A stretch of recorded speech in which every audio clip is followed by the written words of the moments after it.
watching The Nick Zelaya Show. Here's your host, Nick Zelaya. Hello, everyone, and welcome back to episode 4 of The Nick Zelaya Show. I'm your host, Nick Zelaya, joined by my lovely co-host, Matt Zumbolo. Matt, how you doing in this 60-degree weather? I know you're a big guy when it comes to the weather. Hey, I love the weather, Nick. It's beautiful out. We've been outside all day. Got to watch the Syracuse game outside all day on campus. It was beautiful. I'm just happy to be finally in warm weather again. Speaking of that Syracuse game, was not the result us Orange men wanted. Syracuse falling 72-69 to the Virginia Cavaliers. Matt, what do you take away from the game? They're a tournament team. I think that's almost the only takeaway from this game. They battled with the number 16 team in the country for 40 minutes straight. It came down to the last second. It was tied 69-69, and they had a wide open three and knocked it down. Beat Syracuse, regardless of what kind of things we saw. Maybe a little inbound violation, 6 seconds instead of 5 that it should have been called at. We're not going to talk about that, I don't think, though. But it was a good game for Syracuse. It really showed what they can do against a higher level team like Virginia. They battled better than they did in the regular season against any team. It was one of the best games they played all year and lost by 3 points at the last second. They're a tournament team.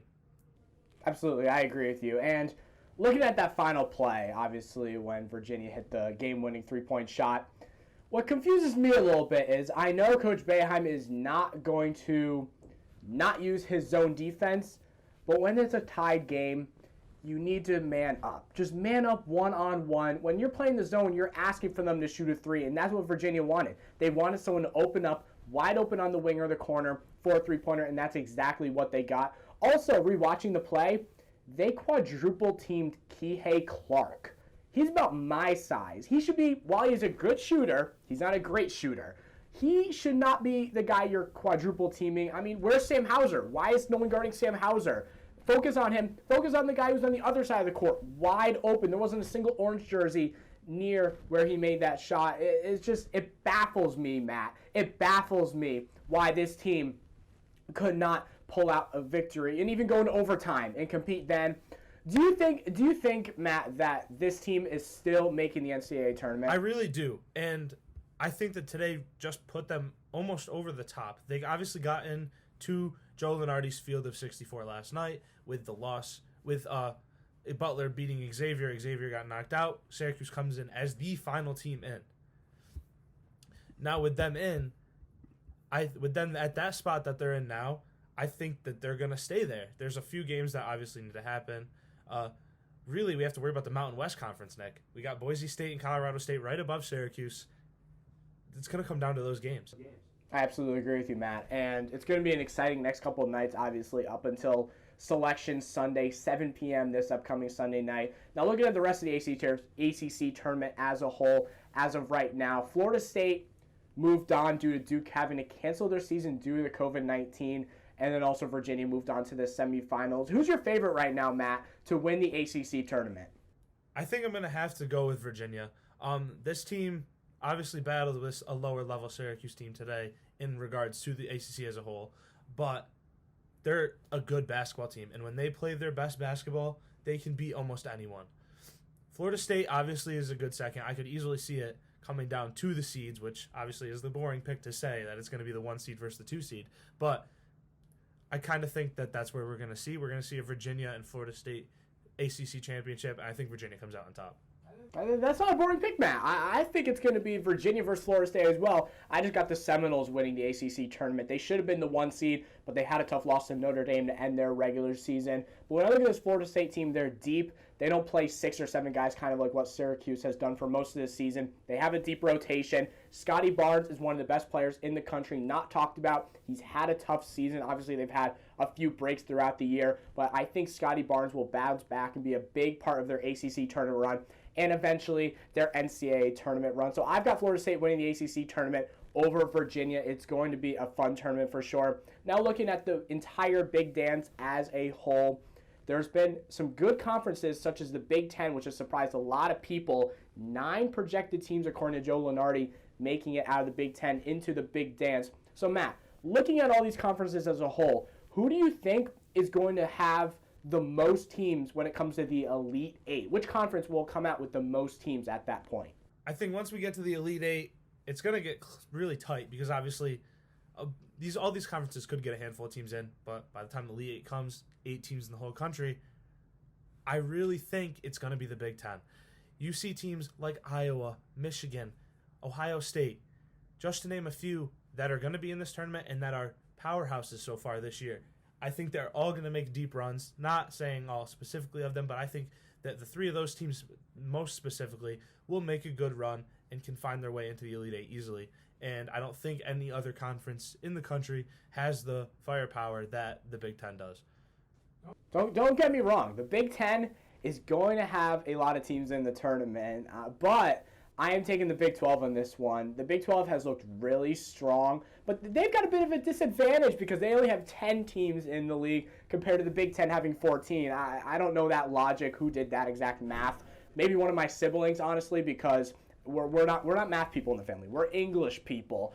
But when you look at the Big 12, you've got teams like Baylor, who I think is definitely an Elite Eight team. You got a team like Texas. And then maybe look at a team like Oklahoma State. They had a big win over West Virginia on Thursday in the Big 12 tournament, I think Cade Cunningham is really going to take it up another notch. Obviously, he just put up 40 points the other night against Oklahoma last week or 2 weeks ago. That was excellent. But I think Cade Cunningham is going to help Oklahoma State. They could be a surprise team in the Elite Eight this year. I've also got teams like Oklahoma. Joe Lunardi has them as a 6 seed, but they have a pretty easy pass looking at Joe Lunardi's bracketology. They have an easy pass. They got to go against teams like VCU, Clemson, a 2 seed like Iowa. Iowa's a team that a lot of people don't think are going to make it far into the tournament. So when I look at those 4 teams, I could definitely see 2, maybe even 3 of them making the Elite Eight. Now, we talked a lot about Joe Lunardi making his bracketology, Matt. What about our bracketology? The Nick Zelaya and Matt Zumbolo bracketology. So let's get it going, Matt. I want to hear your number 1 seeds when Selection Sunday comes this upcoming weekend. Who are your 1 seed, Matt? All right. This has been a lot of thinking, Nick. It's kind of tough not to follow Lunardi, obviously, and pick all the same ones as him, and I'm not going to. I think that we're going to see a team sneak in with maybe a victory of their conference championship or a little more, or a couple more wins, or a couple teams losing a few games. So Gonzaga is definitely going to be one. Undefeated. Jalen Suggs has been amazing all year. They're just they're a great program that always will find their way into the NCAA tournament. And when's the last time we saw it? We haven't seen an undefeated team in the NCAA tournament in a while. So an undefeated Gonzaga team has to be a 1 seed. I'm going to have to say the same thing about Baylor as well. Baylor has been phenomenal all year. Obviously, they dropped a game to Kansas, which was a tough loss. And they still have a few more left to go, but I think they're a lock as well in there. And Illinois is my 3rd one that I really think is going to stay. They've been phenomenal all year. They continuously battle games and come out on top. My 4th one, however, is where it kind of gets a little tight. I can see a couple different teams ending up in with my 3 that I have left that I'm going to talk about are Michigan, Iowa, or Alabama. I could see Alabama sneaking in, but I'm going to go with Iowa sneaking into that 1 seed spot. A little bit of a hot take, but best player in the country in Luka Garza. I see them pushing their way through. I have nothing wrong with hot takes, Matt. I like that pick, Luka Garza, obviously, getting his number retired by Iowa. Those top 3 you just mentioned, Gonzaga, Baylor, Illinois, those are the 3 number 1s I have. For me, I'm foreshadowing a little bit how I believe Michigan is going to fare in their Big Ten tournament. I think Ohio State is going to grab the last number 1 seed. They've had a tough couple losses to end the season, but I think they'll pick it up strong, maybe even make a Big Ten championship run and make their case really strong for number 1 seed. So now, moving down to number 2, we got the 2 seeds now. This is where it gets a little bit interesting, but there's still a lot of the same picks. Matt, who are your 2 seeds? So we got the teams that I talked about a few minutes ago when we talked about the 1 seeds. Alabama, Michigan, they're obviously locks as 2 if I was considering them as 1s. So they're 2s. Ohio State is a team I'm going to add in there.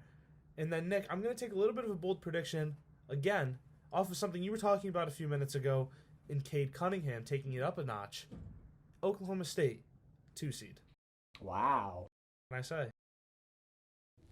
That's bold, Matt. And I like that you're coming on the show and you're not showing any fear, because usually, last week when I had Cam on, he looked a little scared when he was giving me a little eye, we were trying to communicate some stuff. He looked a little worried, but I like that you're bold when you come onto the Nick Zelaya show. Now, for my 2 seeds, I mentioned I have Ohio State as a 1, you have them as a 2. I take a look at my 2 seeds. You got Michigan. I think I'm sorry, Ben Poon, they are going to choke in the Big Ten tournament. I guarantee it. This team's got talent. They've got a young freshman in Hunter Dickinson who's one of the best players in the entire country. But I think they're going to choke in the Big Ten. You got Iowa with Garza, Alabama, and Houston. Those are my 2 seeds who have obviously had good years. I don't think they're 1 criteria, but I don't think they're also a 3 seed that low. They're right in that good middle, number 2 seeds. So now, moving on to the 3 seeds. This is when it gets a little more interesting. You got a couple mix up between 3 and 5 when you look at Lunardi's bracketology. Some guys that can really move up and down. Matt, who are your 3 seeds for Selection Sunday? So my 3 seeds, I'm going to have to kind of start it off with the easy pick in Houston. Find Houston as a 2 seed in Lunardi's bracketology, and you just bump them down in mine. I bump them down to a 3. I'm also going to have to go with Kansas. I've been kind of down on Kansas all year, but they've been good as of late. So I see Kansas staying at that level, and they find their way into the 3 seeds.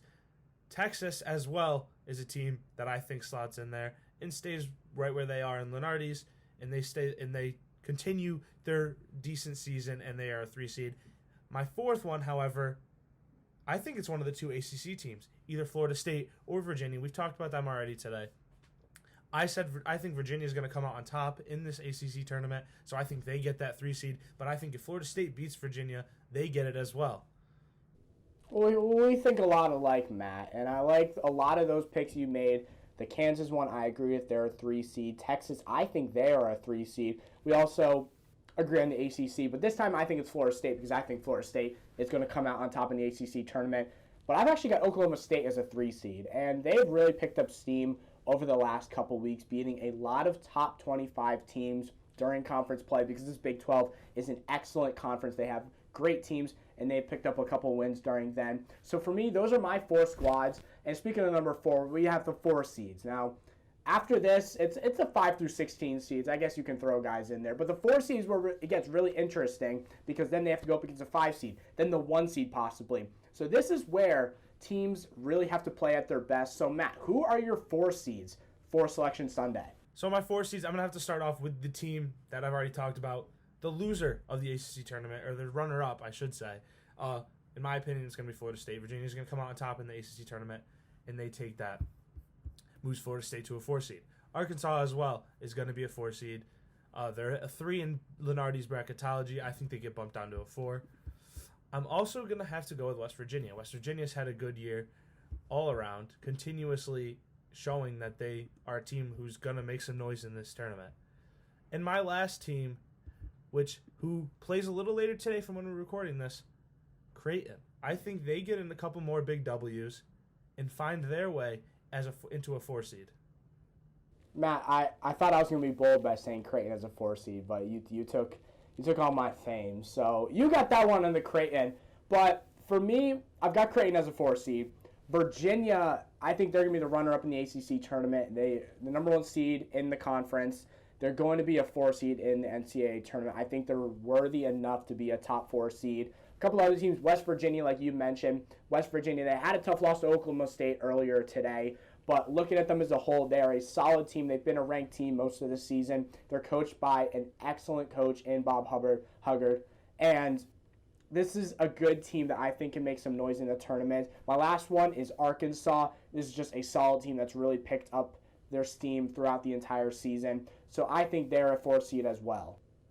All right, this is a new segment I got for everyone. It's called Finish or Fail. Me and Matt are going to look at a couple plays that could have turned out tremendous or end up on SportsCenter not top 10, ending up on Matt's TikTok, ending up in Matt laughing in his bed at 2 in the morning because you absolutely failed. Let's get right into this for this first one right here. We're starting off with some high school hoops, Matt. Take a look at this. What do you think is going to happen? Is this a finish or a fail?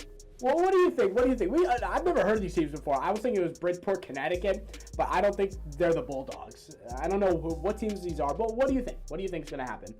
Is he yamming this home on someone's head, or is he just missing completely? I think he's going to fail. I think that. You think he's going to fail? He's got that defender. Okay. I think that defender's going to. Let's watch it. Okay. Big boy got up. I thought he was going to shoot it. He got up. I thought the other guy was about to shoot He it. cocked that back. Is that Vince McGrady right there? That might be Vince McGrady right there, Matt. Now let's take a look at another one. We have what is this? We've got some more basketball, some college hoops. Is this a dunk or a fail? What do you want to say? What do you want to say? I think I saw this, and I think it's a fail. You saw it? You think it's a fail? I you think don't it's a fail, or remember. you're 100% certainly positive it's a fail? I thought I did. I don't know. I probably didn't. I probably don't even know what I'm talking about. I'll show you. I'm going to say it's a fail. Get up! Hey, look at that bounce. Matt. Looks like you up there, Nick. Oh, what's your vertical, Matt? I've seen you on the court a little bit. Okay. I've seen you on the court a little bit, Matt. Okay. Don't come at me with my vertical or anything. I got one more for you, Matt. I got one more. We're stepping away from the court. We're heading to the track. We're heading to the track a little bit. Take a look here. Is this a dollar? I'm just going to watch the whole thing. Oh! His back went a whole 90 degrees. I think that one's a fail. That one might be a fail. I'm gonna have to That go one might be a fail. fail. That doesn't look fun. I got one extra for you. We're just gonna let this play. Enjoy this. That's one he missed. Oh, he got that one. He stayed up. He stayed up again. Oh, now he's falling. I don't think he's getting any more of this. Oh, there we go. Out of the camera. Do you have any advice for this young man trying to pursue his career in hurdling? No, because I could never do hurdles. You don't think you're a hurdling guy? I don't think so. Well, that was pretty fun. We'll have to get back to that another day and bring Matt back onto the show. Now, this segment, we're doing some betting. If you want to win some money, then you better be tuning into our show because Matt is a betting analyst. If you look at his Bovada account, couple bands on there. His digits are constantly increasing every single day. So Matt is a perfect guy. You want to listen to some betting. Let's get right into it right now, ladies and gentlemen. Matt, what are some college basketball picks you have tonight? What's your first pick you got? I'm going to start with a Big Ten matchup, Wisconsin versus Penn State. Penn State has been a team that struggled for a while this year. They have not been the team that they were last year, that we saw the football school that came out of nowhere and turned into a basketball school last year. I got Wisconsin -5.5. That's a lock. Put your money on it. You're paying for a vacation. I like the confidence there, Matt. I'm going to take a couple myself. I'm not an experienced bettor. I kind of save my money for the brackets, for the shoes. But, I'm going to take a couple bets right here. We're going to spend a couple bucks tonight. I'm going to start with Oklahoma, Kansas. And I'm going to take Oklahoma plus 2.5, plus 2.5 Oklahoma. Kansas, they don't have David McCormick. That is a huge loss for the rest of the season. And this Oklahoma team, they had a big win last night on Wednesday night. And they're coming in this game with lots of momentum. I think they can pull off an upset against Kansas. And if they lose by 2, I'll be happy with that too. So let's get to this next pick, Matt. Who's your next pick? Let's get these fans some money, Matt. Well, what are you thinking? This is an interesting one, but this is going to be, people are going to have to start picking and choosing now from us, Nick. We're not even going to be able to just have somebody get 6 bets because I've got Kansas -2.5.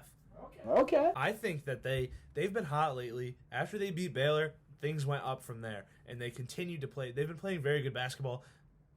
Obviously, they've got a tough matchup tonight, and they're not going to be able to just come out and beat Oklahoma like they can beat any other random team.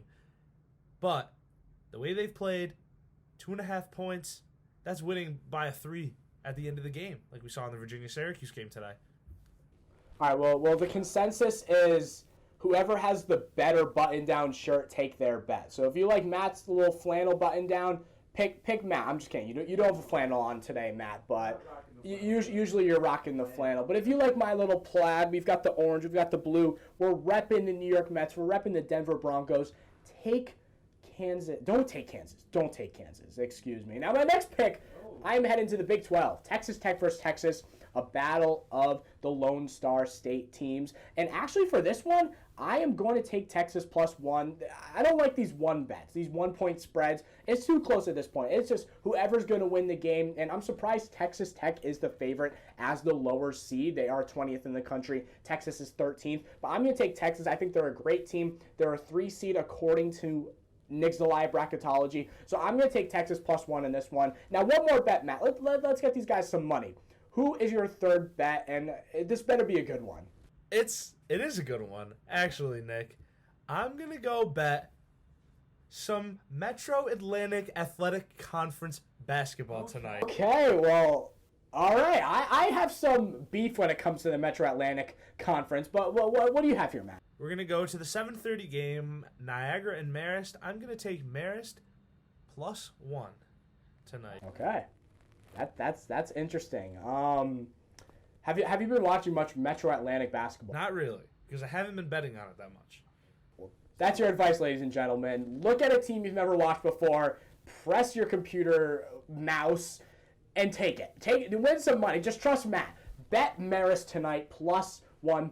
I guarantee it. And now, for my last pick, I'm going back home a little bit. UConn DePaul basketball.